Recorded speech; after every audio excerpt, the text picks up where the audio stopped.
Assalamu alaikum dear students. Today is a very important lecture regarding MDCAT Biology 2026. हम इससे पूरा data करेंगे summarise, short listing. Kind इसको देखिएगा टिल द एंड, स्किप ना कीजिएगा, इससे आपकी पूरी तैयारी हो जाएगी regarding all the numerical values starting from unit number 1, that is short listing of biology MDCAT 2026. So the first unit is the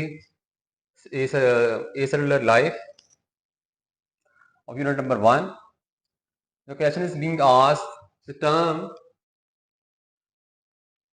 किस जबान का वर्ड है ये? That is of Latin language. Genetic transfer through virus is called as transduction. Next one is first purified and crystalline virus, उसका नाम क्या होगा? तो आंसर आ रहा होगा हमारे पास tobacco mosaic virus. Let's move on. Virus reproduces by, और क्वेश्चन है through binary fission, through mitosis, meiosis, तो आंसर आ रहा होगा replication. The question is being asked, interferon क्या होते हैं? Interferons are antiviral proteins and they belong to cytokine class of proteins. Remember cytokine class. Another protein होती है that is called as cytokinin. That's a plant hormone. तो यहाँ हम बात कर रहे हैं cytokine की. Let's move on. Prions क्या होते हैं? Prions are infectious proteins and they are the least understood acellular agents. Next is genome of T2 and T4 bacteriophage is basically double stranded DNA. हम जानते हैं virus can be double standard, it can be single standard regarding DNA and RNA. Next is bacteriophage shape, that's a tadpole shape. पर याद रखें इसको हम complex shape भी कह रहे होते हैं. कॉम्प्लेक्स शेप मीन्स कि इसका एक पार्ट होगा स्फेरिकल. स्फेरिकल इसका क्या होता है? Head part. और इसका एक पार्ट हो रहा होगा रॉड शेप. रॉड शेप क्या होगी इसकी? Tail. So let's move on. Lytic cycle bacteriophage is, इसको हम कह रहे होते हैं मास्टर स्लेव रिलेशनशिप. इससे मास्टर कौन सा होगा? Master is virus and slave is the bacteria. The next one is lysogenic cycle bacteriophage is, that is host guest relationship. इसमें होस्ट क्या होगा? Host is virus and the guest is bacteria.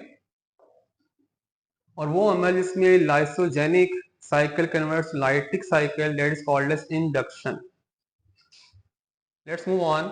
Next is icosahedral. Icosahedral मतलब होता है 20 sides और 20 faces.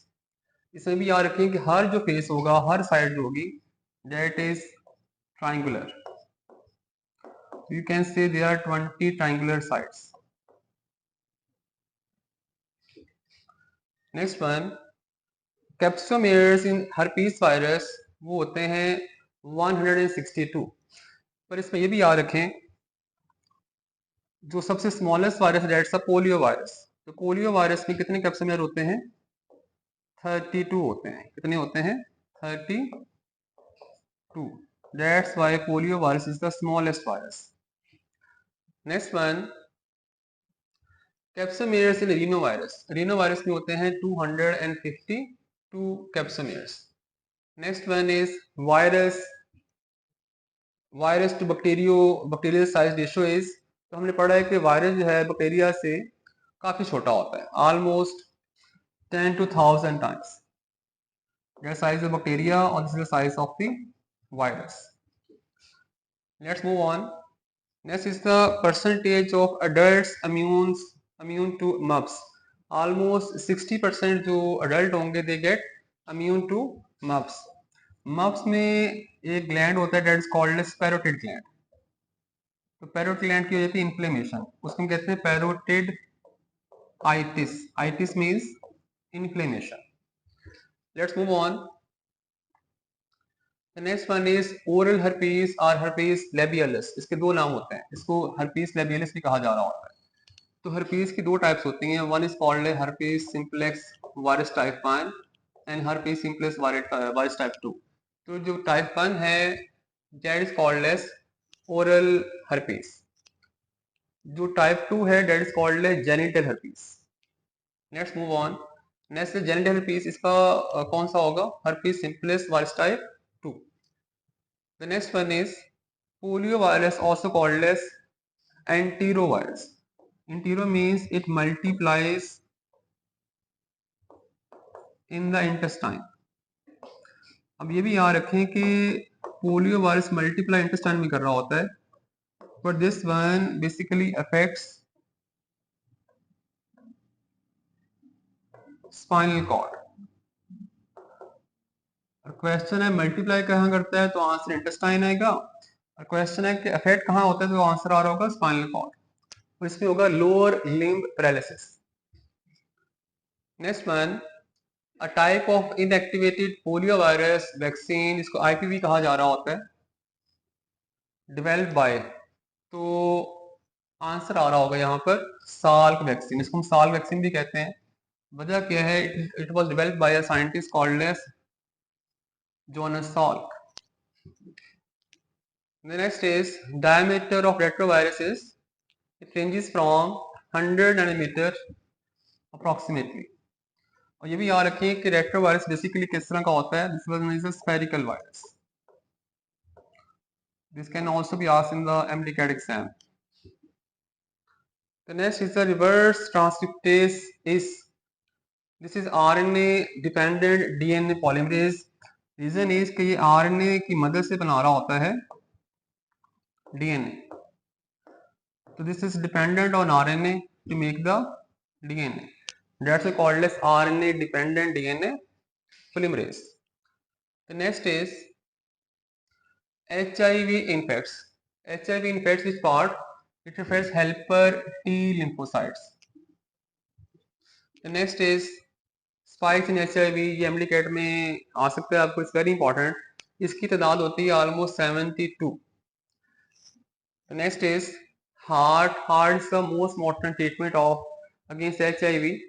HIV is not fully cured, but इसका पता होना चाहिए। Heart stands for highly active antiretroviral therapy. The next one is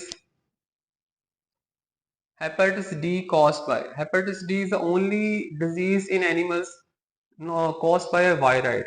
Viroid mostly cause diseases in plants. पर याद रखें हेपेटाइटिस डी कौन कॉज कर रहा होता है? वायराइड। ये भी याद रखें हेपेटाइटिस डी जो है this one depends on hepatitis B. और किसी इंसान को खुदा ना खास्ता हेपेटाइटिस बी होगा, उसको हेपेटाइटिस डी हो रहा होगा, हेपेटाइटिस डी डायरेक्टली नहीं हो रहा होता। The next is hepatitis A virus and hepatitis E virus are transmitted through, they are called as fecal oral route. Actually develop होता है through unhygienic environment, unhygienic food. The next is unit 1 हमारा मुकम्मल हुआ। Continue करते हैं unit 2 की तरफ, that is called as bioenergetics. उसकी हम स्टार्ट करते हैं यूनिट 2 की short listing. It's very important, so keep listing till end. Let us start. The first one is first law of thermodynamics. The name is law of conservation of energy. It's the first law. Second is law of thermodynamics, also called as law of entropy. Entropy हम कह रहे होते हैं measure of disorder. The next one, energy capturing process, that is called as photosynthesis. And energy releasing process कौन सा होगा? That is called as cellular respiration. और ये भी याद रखें कि ये अमल जो है अकॉर्डिंग टू आर्डो that's oxidation process.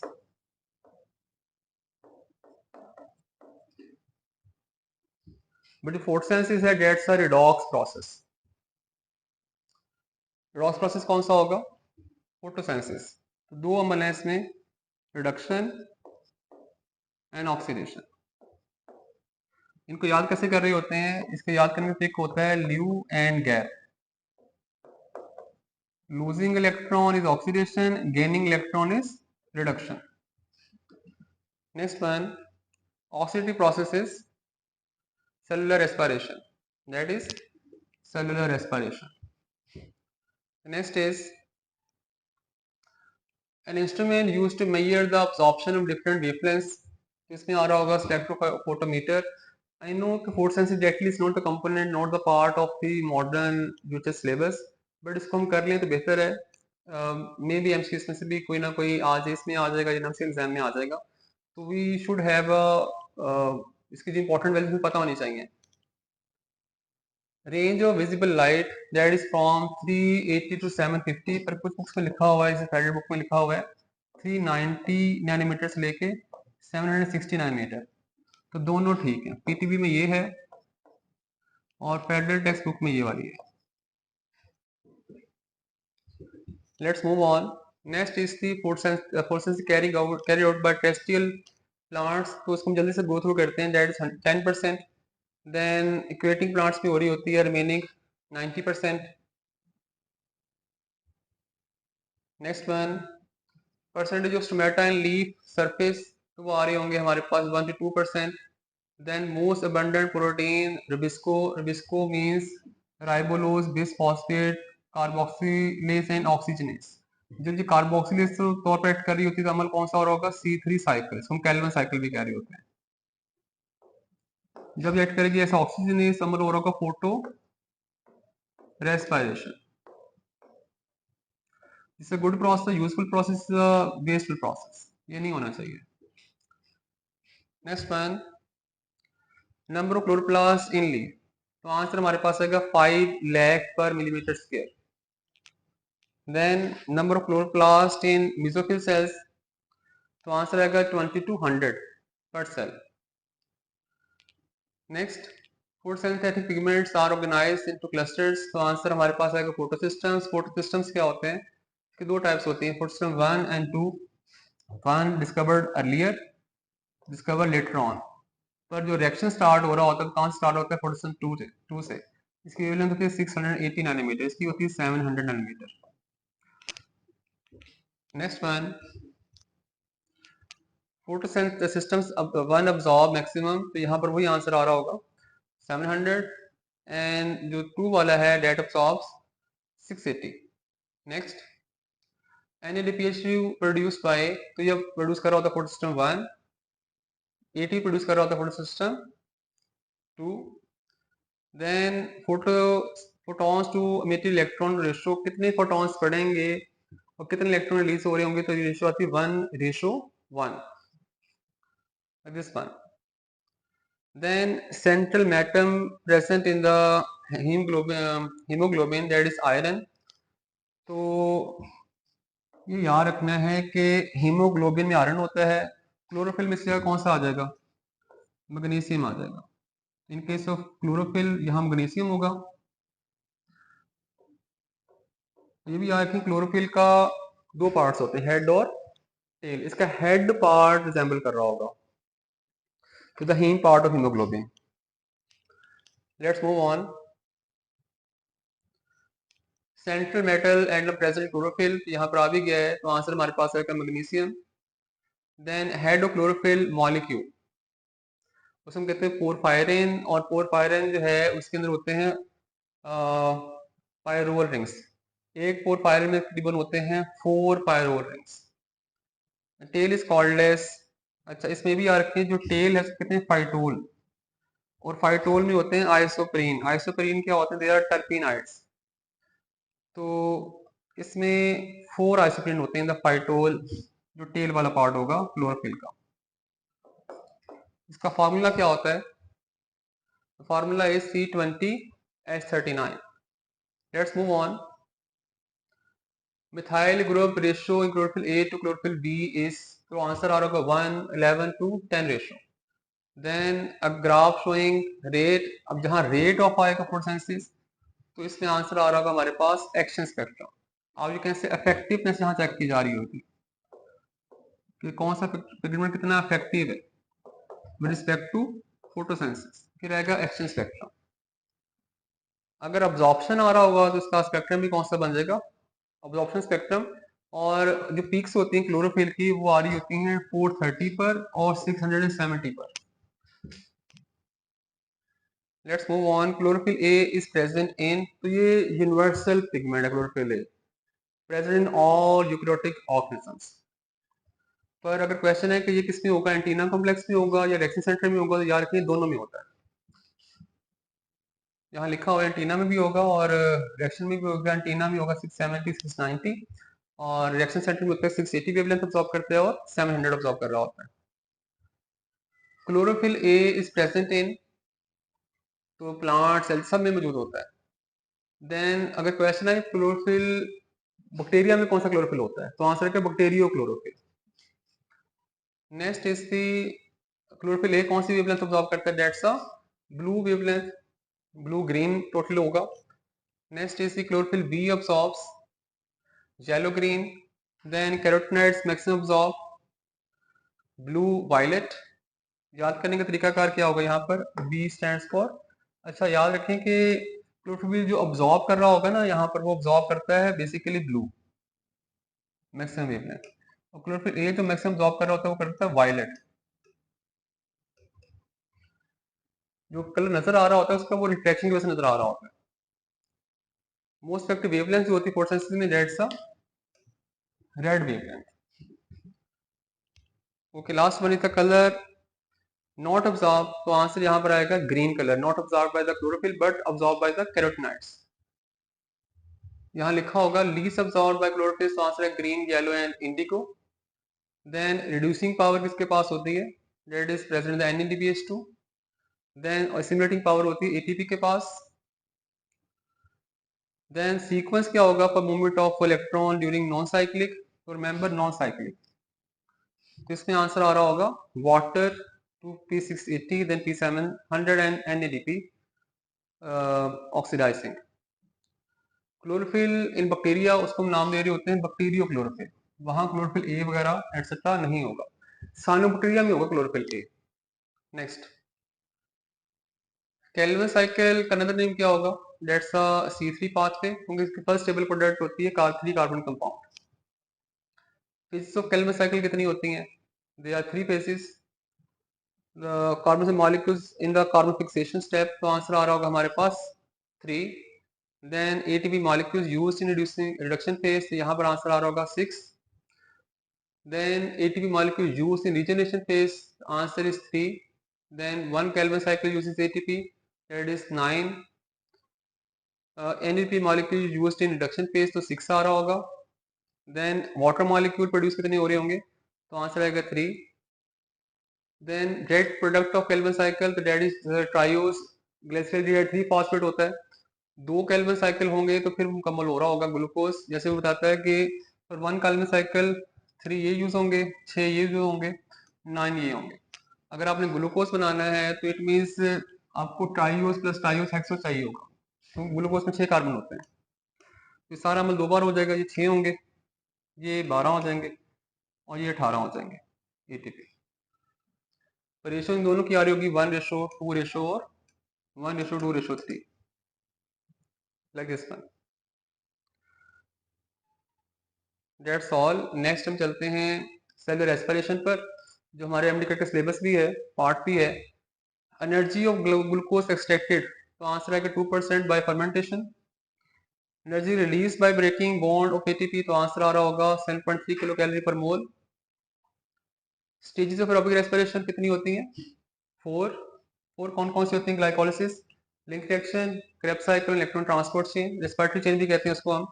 Glycolysis another name होता है EMP stands for Embden Meyer of Parnas, Embden Meyer of and P for Parnas pathway. Let's move on. Phases of glycolysis 2 होती हैं, preparatory phase and the oxidative phase. इसके total steps कितने होते हैं, 10 होते हैं, 5 step in each phase. Then ATP use in, ATP use कितने होते हैं, फर्स्ट स्टेप पर होता है, थर्ड स्टेप पर होता है। बट एटीपी जनरेशन किस स्टेप पे हो रही होती है, that is in the 7th and the last step, 10th step. Let's move on. Isomerism steps कौन कौन से होंगे, that is 3rd, 5th and 8th। Then NADP produce कहां पर हो रहा होगा, ये इन आएगा। तो that is in the 6th step, the first step of the oxidative phase. Water removed कहां पर हो रहा होगा, that is 9th step. 9th step में हो रहा होगा dehydration process. Let's move on. Pyruvate oxidation to decarboxylation भी कैरी होते हैं, इसका और नाम क्या होता है, it's also called as link because it links the cytoplasmic pathway with the mitochondrial pathway, mitochondrial matrix. Next one is decarboxylation pyruvate, ये कितनी बार हो रही होती है, तो आंसर आ रहा होगा 1 time. Next is the decarboxylation in Krebs cycle। हम जानते हैं कि एसिड कोएंजाइम में 2 कार्बन वाला होता है, तो 2 कार्बन ही यहाँ से बाहर निकल रहे होंगे, तो decarboxylation होगी 2 बार। नेक्स्ट आएगा Krebs cycle another name, उसके बहुत सारे नाम हैं Krebs cycle के, like TCA cycle or citrate cycle। TCA cycle stands for tricarboxylic acid cycle। Let's move on। At how many places in Krebs cycle NADH is produced, तो answer आ रहा होगा 3 times। The next is CO2 molecule produced by respiration of glucose, तो answer आएगा हमारे पास 6 times। 6 times how, एक बार इस्तेमाल निकलेगा पायरुवेट डिकार्बोक्सिलेशन, 2 बार Krebs साइकिल में, ये अमल 2 बार होगा, तो 3 को मल्टीप्लाई करेंगे 2 के साथ, तो आंसर 6 आ जाएगा, simple. Let's move on. Competitive inhibitor, तो आंसर यहाँ पर आ रहा होगा हमारे पास malonate. Next one, 1 FADH yields how many, तो आंसर 2 आएगा। देन 1 NADH yields, तो आंसर आएगा 3 ATP। That is according to old way of getting ATP and NADPH। और जो मॉडर्न है, that is FADH2 equal to होता है 1.5 ATP and NADH equal to होता है 2.5 ATP। पर हम चाहेंगे 3 और 2 के अकॉर्डिंग। इथ्रोसाइट्स, इथ्रोसाइट जो है मैच्योर आरबीसीज होते हैं, इनमें कोई माइटोकॉन्ड्रिया एसिड होता ही नहीं है। यहाँ पर अमल कौन सा हो रहा होगा, फर्मेंटेशन। माइटोकॉन्ड्रिया यहाँ एरोबिक रेस्पिरेशन नहीं हो रही होगी। नेक्स्ट आएगा सीक्वेंस क्या होगा साइटोक्रोम्स का, तो आंसर आएगा BCANA3। सी का हमें पता है कि सी जो है that is common in all the aerobic organisms. याद करने का तरीका कर भी यही होगा, C for common. Next one, final electron receptor in respiration, तो आंसर आएगा oxygen. Then net production of ATP molecules in, ये नेट है, नेट इन यूकैरियोटिक सेल में, तो आंसर यहाँ पर आएगा 36। और अगर प्रोकैरियोटिक का पूछा जा रहा होगा तो आंसर आएगा हमारे पास 38। नेक्स्ट आएगा हमारे पास कि सबस्ट्रेट लेवल पर कितने पैदा होंगे एटीपी, तो आंसर आएगा टोटल 6 पैदा होंगे। पर सबस्ट्रेट मतलब होता है डायरेक्ट कितने पैदा हो रहे होंगे, direct without the use of electron transport chain, as you can say with the use of respiratory chain. तो यहाँ पर नेट बनेंगे 6, क्योंकि 2 इस्तेमाल हो जाते हैं in the glycolysis preparatory phase. Next आएगा केमियोस्मोटिक में कितने हमारे पास आएंगे एटीपी, तो आंसर आएगा 32 नेट है। टोटल पैदा होंगे यहाँ पर 34। टोटल कितने होंगे 34। बट अगर यहाँ पर लिखा होगा हमारे पास प्रोकैरियोट बैक्टीरिया, तो वहां से फिर चेंज आएगा हमारे पास। सपोज करें कि यहाँ पूछा जाता है कि प्रोकैरियोट्स में कितने होते हैं, प्रोकैरियोट्स में 34 ही होते हैं। टोटल भी इतने होते हैं और नेट भी इतने ही होता है प्रोकैरियोट्स के अंदर, पर यूकैरियोट्स में नेट 32 होंगे, टोटल 34 हो रहे होते हैं। ये याद रखिए कि it's a very important point. Let's move on. Next हम स्टार्ट करेंगे अगली लेक्चर के अंदर। यहाँ तक हमने ना first phase, first part of this lecture series हमने मुकम्मल कर लिया है। नेक्स्ट हम करेंगे short listing of the next unit that is called as biological molecules. Keep watching, इंशाल्लाह वी शैल ट्राई कि पूरी तैयारी, पूरी वैल्यूज हम अच्छे से तैयार कर लें। इसको लाइक भी करें, सब्सक्राइब भी करें और शेयर भी करें। अपना ख्याल रखिएगा। अल्लाह हाफिज़।